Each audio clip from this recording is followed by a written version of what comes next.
마지막 소주제로 몇 가지 탄소화물의 종류와 특징들을 비교해 보도록 하겠습니다. 이 몇 가지 종류 중에서 가장 기본이 되는 탄소화물의 종류부터 정리해야겠죠. 자, 탄화수소입니다. 탄화수소는 이렇게 정의를 내리고 싶어요. 탄소화물 중에서 오직 탄소와 수소로만 이루어진 화합물이다. 그러니까 가장 기본이 되는 탄소화물이 되겠죠. 종류는 다양할 수 있습니다. 탄소가 하나짜리가 있을 수도 있고 두 개, 세 개, 여러 개의 탄소로 이루어진 탄화수소도 있을 테니까요. 그 중에서도 가장 기본이 되는 탄화수소는 탄소가 하나짜리 메테인이 되겠죠. 이미 위에서 한번 언급을 했고요. 메테인의 특징에 대해서 정리하도록 하겠습니다. 이미 구조식은 앞에서 그림으로 표현을 했고요. 더 보충을 하자면 이제 우리가 2차원 공간 안에 표현을 하다 보니 마치 이 사이의 결합 각도가 90도인 것처럼 그림을 많이 그리지만 실제 우리가 살고 있는 공간은 2차원 공간이 아니죠. 3차원 공간에서 살고 있습니다. 그래서 분자들도 3차원 공간에 가장 안정적인 형태로 존재하려면 이와 같은 형태를 이루고 있지 않고 더 자세한 내용은 뒤에 분자 구조 단원에서 이야기하도록 하겠습니다. 메테인 같은 경우는 조금 더 현실적으로 그림을 그려주면 이런 식으로 표현이 가능합니다. 처음 접하기 때문에 이게 무슨 의미인지 모르겠지만 진하게 선생님이 그린 이 부분은 화면 앞으로 튀어났다라고 생각하시면 되고 점점점으로 표현한 이 부분은 화면 뒤쪽으로 들어갔다라고 생각하시면 됩니다. 2차원 공간에 표현하다 보니 이런 방법을 많이 씁니다. 이 수소들을 선생님이 연결해 볼게요. 연결을 해보게 되면 하나의 도형이 나옵니다. 이 도형이 뭐냐면 정사면체예요. 그래서 메테인을 정사면체 구조다라는 표현을 씁니다. 학교에서 이제 분자 모형을 가지고 이런 구조를 만들어 볼 수도 있고요. 요즘은 여러분들이 손쉽게 스마트폰 안에서 어플리케이션을 가지고 3D 분자 구조도 쉽게 찾아볼 수가 있습니다. 선생님이 여기 메테인을 띄워놨는데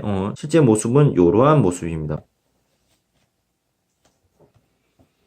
방금 그 앱에서 캡처해 온 거예요. 그래서 각각의 이 부분이 수소가 되겠죠. 수소가 되겠고 이 가운데 있는 이 원자가 탄소가 되겠고 얘네들이 이런 정사면체 구조를 이루고 있는 물질이다 라는 거.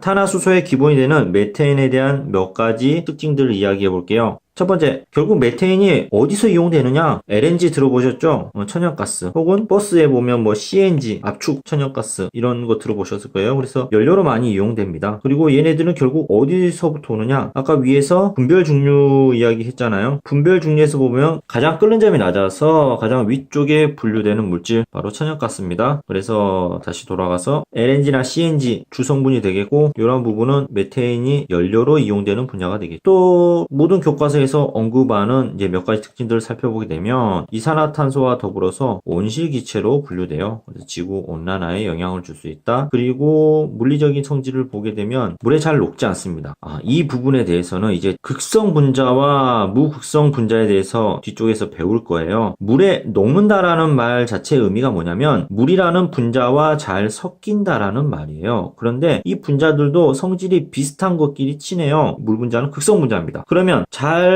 섞인다, 녹아 들어간다 라는 의미는 극성 분자는 극성 분자끼리 잘 섞여요. 그런데 이 메테인은 무극성 분자입니다. 그래서 물에 잘 녹지가 않습니다. 더 자세한 내용은 뒤에서 다루도록 하겠습니다. 그리고 상온에서는 당연히 기체 상태죠. 상온은 우리가 생활하고 있는 공간의 온도를 생각하시면 되겠습니다. 이 말의 의미는 결국 또 뭐냐면 끓는 점이 낮은 물질이다 라는 거죠. 끓는 점이 높으면 기체가 아니라 액체나 고체로 존재하겠죠. 그리고 공기보다는 가볍습니다. 그렇기 때문에 천연가스가 유출되게 되면 환기를 어떻게 시켜야 되느냐? 위쪽 창문을 열어라. 이것도 역시 지금은 나오진 않지만 이해를 돕기 위해서 이야기합니다. 공기보다 밀도가 작다라는 이야기입니다. 자, 여기까지가 메테인에 대한 설명이 되겠고 탄화수소에서 가장 기본이 되는 물질에 대한 설명이었습니다. 탄화수소는 메테인뿐만 아니라 여러 종류의 탄화수소들이 존재할 수가 있겠죠. 그 밖의 탄화수소들, 자, 분자식으로 표현하면 CH4, C2H6 이런 식으로 표현을 할 수가 있습니다. 이름을 적어보면 메테인, 에테인, 프로페인, 뷰테인입니다. 그 밖에 탄화수소들이 이런 것들이 있다라는 것 정도만 알면 되겠지만 이해를 돕기 위해서 몇 가지 선생님이 제시하려고 합니다. 비판 없이 그냥 메테인이라는 물질에 대해서 외워왔었는데 화학에서의 붙여진 이름들은 그 물질에 대한 구조적인 정보를 이름 안에 담고 있습니다. 그래서 에인으로 끝나는 이러한 물질들은 모두 다 탄소들끼리 단일 결합으로 쭉 연결된 물질들을 에인으로 끝나게 되겠고 그럼 요 앞에 옆에 붙어 있는 각각의 다른 이름들은 뭐냐? 탄소의 개수를 의미합니다. 그래서 여기 영어로도 써준 이유가 메타, 에타, 프로파 이것은 탄소의 개수 1, 2, 3, 4를 의미합니다. 그래서 이제 화학에 대해서 공부를 한 사람이면 이렇게 뷰타로 시작하게 되면